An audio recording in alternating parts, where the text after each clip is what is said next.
A very good morning to you, ladies and gentlemen. Welcome to the Hunters channel. Today, our guest, Mr. Cameron Kusher. Welcome to our Hunters channel. Thanks for having me. Cameron is the director of the economic research in REI, and we're very honored to have you today to give us a lot of insight about what's happening in the economy. That's the talk of the town now. Everyone wants to know more about the economy. Where are we heading? What's happening? Interest rate, inflation. There's a lot of things happening around us. People, they suffer a little bit. They can't spend what they used to spend like 2 years ago. So if you can give us a snapshot on what's happening and how would this affecting the property market? Yeah, at a really sort of broad sense, what we're seeing is that the economy is slowing. Most of the growth in the economy at the moment is by virtue of the fact that the population is growing very rapidly and that we're seeing a lot more people come to Australia from overseas and spend. Of course, we've also got the problem with inflation. Now, inflation is heading lower from where it was. It peaked at the end of last year, but it's still very high and it's expected to remain very high or outside of the Reserve Bank's target range until at least late 2025, which is problematic because the cost of everything is going up, but also we need to stabilise inflation to stabilise prices. And on the other hand, if we look at some of the other factors, interest rates have obviously gone up. They were 0.1% about 18 months ago. They're now 4.35%. If inflation doesn't continue to fall in line with expectations, then there is the possibility we get further interest rate hikes. But on the back of those interest rate hikes, we are seeing a slowdown in household spending. Retail trade has slowed. The thing that's proven very resilient, though, is property prices. We were expecting prices to fall this year, but of course, we've seen a strong rebound in prices in Sydney, not just in Sydney, in other parts of the country as well, despite the fact that borrowing capacities have fallen so much as interest rates have increased. Is that good or bad? We don't know. What's happening now? All the economists, they're trying to reduce the inflation. So what they do, they increase the interest rate. They try to make the spending a lot less. Borrowing capacity for a lot of buyers that want to buy a property is a lot less. Yes. You mentioned before this meeting is 30%, is that right? Yeah, borrowing capacity has fallen by about 30% from where it was before we started to see interest rates increase. Wow. And the property prices didn't drop. They dropped last year. We did see prices fall in 2022, but coming into 2023, they've proven remarkably resilient. Now, the things that have happened this year, we've had fewer interest rate increases. We've had the magnitude of those increases when they've occurred have been less than what we had last year. But it's still pretty hard to decipher exactly why we have seen this rebound in prices this year. And there's a few factors. Firstly, sales volumes have been much stronger throughout this year than they were over the second half of last year. We've also, until the middle of this year, saw a very low number of people actually putting their properties on the market. So that limits how much prices can fall. We've seen construction costs continue to rise. So people that maybe would have bought a brand new property haven't been buying brand new properties. They've been buying established properties because, relatively speaking, brand new. Yeah, the premium for a brand new home is quite high at the moment. And the other thing, even if people haven't bought, we've seen a lot more people turning up to open homes, a lot more people inquiring about properties as well. So even though borrowing capacities have fallen, a lot more people have been out there trying to buy a property. And they try to buy suitable property. So if they can't buy a house, they buy an apartment or a townhouse, or change the area. If an area, you spend $1 million, I can get out 2, 3, 4 suburbs, and you might be able to get a cheaper property. Well, I guess that's what happens when you've got a reduction in borrowing capacity. You have to reset your expectations because you go to the bank and, bank might have said you could borrow 1.5 million 18 months ago. That might be only 1.2 million. So the response to that is maybe I can't afford a 4-bedroom house. Maybe I have to go for a 3-bedroom house, or maybe I have to go to a townhouse. Maybe a unit's all I can afford now. Or if location's not quite as important, you can go, well, maybe I have to move, 4 or 5 suburbs away in order to get from my ideal location to get the property that I can afford. So people are having to reassess what their needs are. Of course, we're no longer in the pandemic. So, maybe features like an extra bedroom to use as a study, or some of the things that people really desired when the pandemic was on and they were working from home constantly are not quite as important nowadays. You mentioned something very important about the immigration. So how would the immigration affect the property market? And have you started to see this effect because of the immigration? So there's a few ways that immigration affects the property market. Firstly, when you've got more people in a country, you need more houses for those people. So where we're really seeing the impact from immigration is on the rental market. And the main reason for this is a lot of the people migrating to Australia are on temporary visas that allow them to stay here for 4 to 5 years, and they're students. So they want to be close to the universities and they want to be close to the inner city areas. A lot of the university students that come from overseas are full fee paying students. So you could probably categorize them as wealthier overseas individuals. So they have the capacity to pay these high rents. What it's doing is, because we're not getting a response in terms of housing supply, it's making it much harder for people on lower incomes, people that don't have any income or on government support payments to afford to stay in the rental market. So they have competition now with overseas students or working visas to compete against the local market or the local residents. And then longer term, what migration does is it drives more demand for housing, because people come in temporarily or, not sure that they want to stay. They then decide that they want to stay. Once they've done that, they go and buy a property. So it does, firstly, it impacts on the rental market, but eventually it does flow through into demand for housing as people move out of the rental market and want to get their own place. That's right. It's a real challenge, especially when we consider that building approval numbers are now the lowest they've been in a decade. So we've got big surge in population growth. We've got very low rental vacancies, very tough rental market, but we're not seeing more properties being built. And we're seeing a lot of investors exit the market at the moment. So that overall pool of rental stock is shrinking, and it's making it quite hard for renters. It's also, obviously, all this demand is pushing up the price of homes more generally as well, and particularly the price of new homes. The other thing affected the rental market as well. A lot of investors, they're selling. Yes. So they're trying to exit the market because the interest rate is a lot more expensive, land tax. Yep. So the holding cost for an investment property is a lot more. It is. I mean, if you look, anyone that has purchased an investment property since about late 2010 had only ever known interest rates to go down. Now, obviously, they were going to go up at some point. Interest rates have gone up a lot sooner and a lot faster than anyone was anticipating. So the holding costs for investment properties have increased quite substantially. And we do know, talking to real estate agents right across the country, we are seeing a lot of investors exit the market at the moment. At the same time, we are starting to see more investors come into the market, but I don't think it's anywhere near large enough to offset the number of investors exiting the market at the moment. Now, on a net basis, if an investor sells to a first home buyer, well, then you've got one less renter and you've got one more. They release the pressure from the rental market. But I think the problem is that because the population is growing so rapidly at the moment, ideally what we want to be doing is growing that pool of rental stock, because we know that there's going to be more people coming into the country that need to rent, but that pool of stock is shrinking at the moment, and that's problematic. And as economists, did you notice when the government, they started to have new schemes for first home buyers, like first home buyer grant, they increased the cap on the first home buyer stamp duty to $800,000. Did you notice more first home buyer they buy now?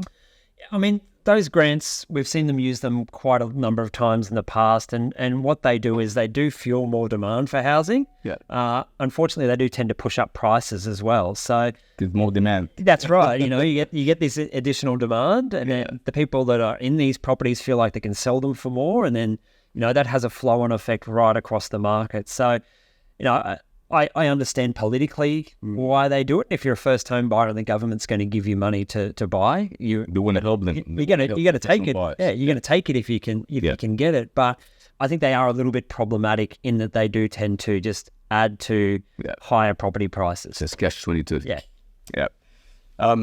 You mentioned something, look, in our training before this this podcast that we're doing now, that you can see the future is better than now. Like there's some light at the end of the tunnel. You had some prediction on what's going to happen Look, it's just a prediction. Could be right, could be wrong. But I mean, there's a lot of science that you guys work on, a lot of statistics and patterns that you can see. How would you see the market going, like in the first couple of years? The real estate market, rentals and sales. Yeah, look, I think in terms of prices, we've seen prices rise really rapidly this year. That was very unexpected. I think we'll continue to see prices rise next year. The main reason being that if you look at the replacement cost of properties, it's now extremely high given where build costs are. We've still got very strong demand. Population growth might slow a little bit as migration starts to normalise, but it's still going to be well above long-term average levels. We know that there's still a lot of people out there wanting to buy. Come June next year, stage 3 tax cuts will happen. That will put more money, particularly in wealthier households' hands. And also, a lot of people have been holding off buying and selling property over the last few years. Kids get older, people outgrow the houses they're in, they need to move.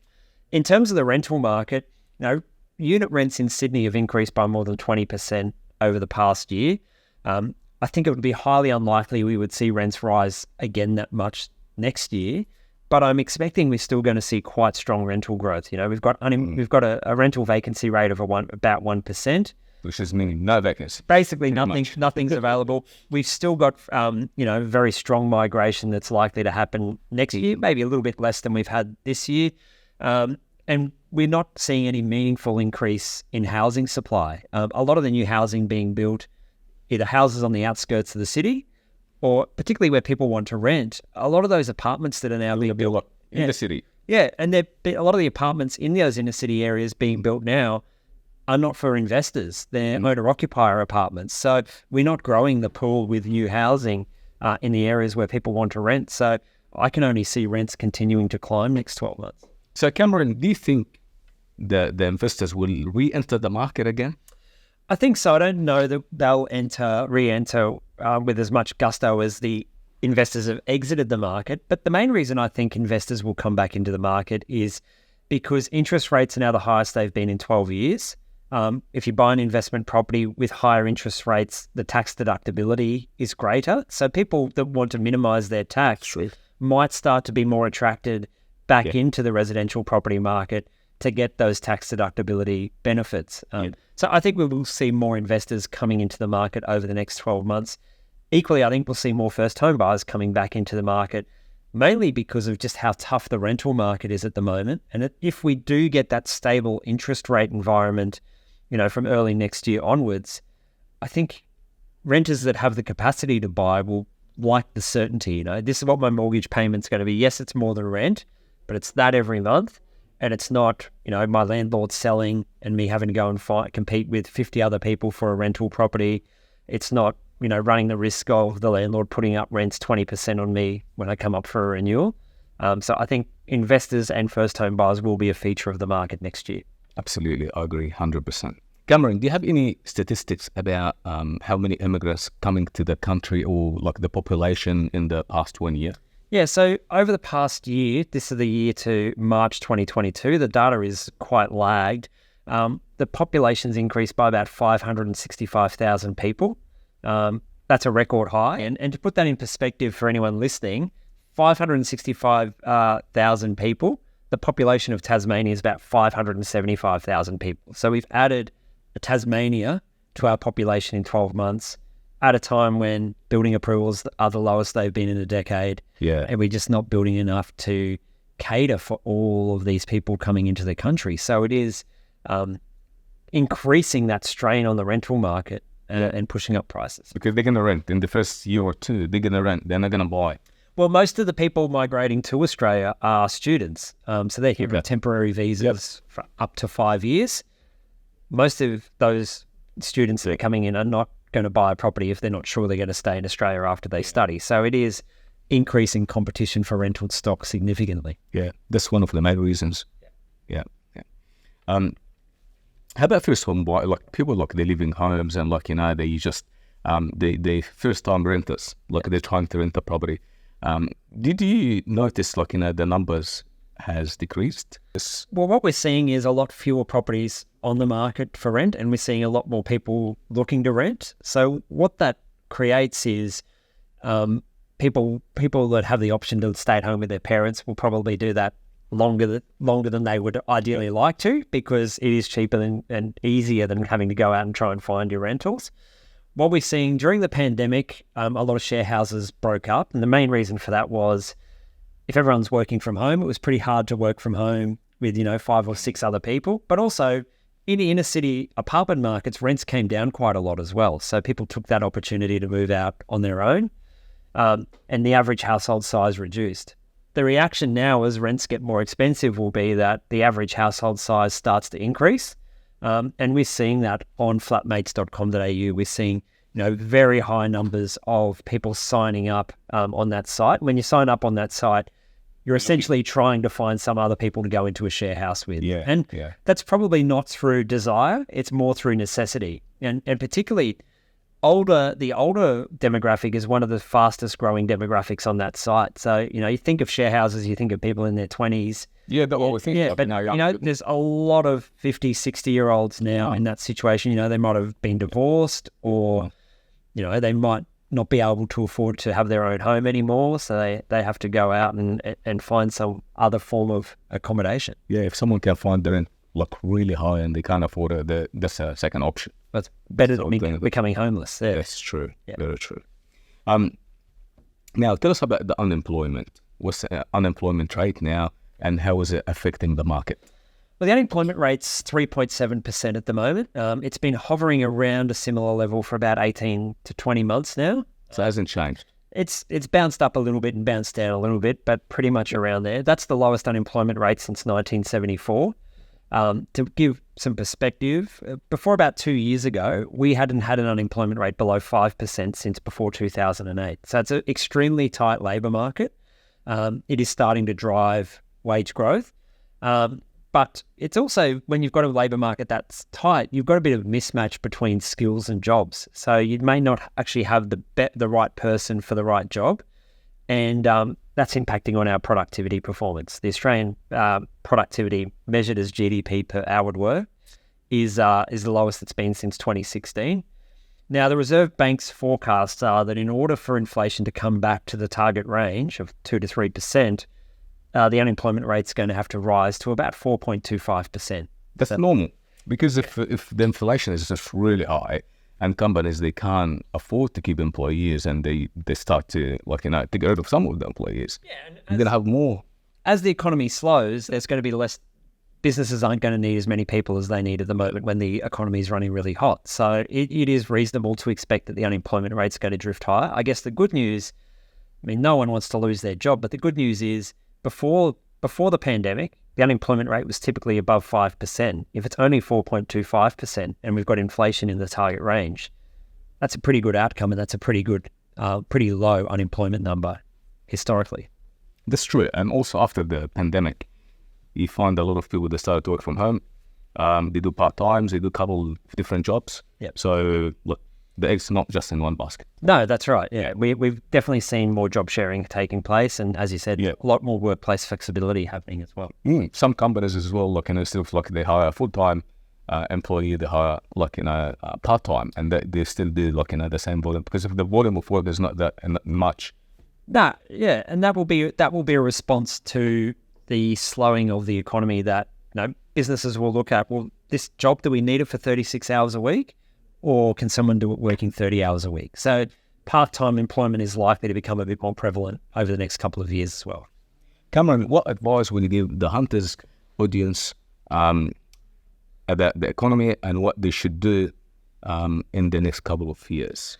Yeah, look, I think just be aware that the expectation is that the economy is going to slow. Higher interest rates, changes in interest rates tend to take about 18 to 24 months to impact on households. We've just had 13 interest rate hikes. But in terms of the property market, there are still a lot of people out there wanting to buy. Until probably around June this year, we hadn't seen a lot of preparedness from people to sell. But as we've seen more stock come onto the market, we've seen that demand for housing hold up really strongly. So, I think still the toughest part for anyone wanting to sell a property is finding the right property to buy. That's true. And the thing that's probably understated somewhat is the tightness of the rental market is actually quite a challenge for people wanting to sell, because a lot of people need to sell before they buy, which means they might need to end up renting for 6 to 12 months. Yep. And they Typical scenario. Yeah, they just so as a backup plan. If you can't find something like in a rent, so you can't find the rent as well. They so just pressure. Yeah, and especially with interest rates where they are now, you know, things like bridging finance and that, you don't really want to have to do that if you don't have to. But I think just generally, there's still a lot of demand out there in the housing market. Yeah. And I think that's going to continue for a while. And we're very lucky. We didn't see any like stressed sellers, like they have to sell or the bank knocking on their doors. Like so far as a K, Well, mortgage arrears are still very low now. It's reasonable to expect it's going to drift a little bit higher because it's pretty much at a historic low level. But, you know, in general, and certainly there's some exceptions to this rule, people have coped with the higher interest rates pretty well. Cameron, thank you very much for coming. Ladies and gentlemen, thank you for watching, and we'll see you next episode.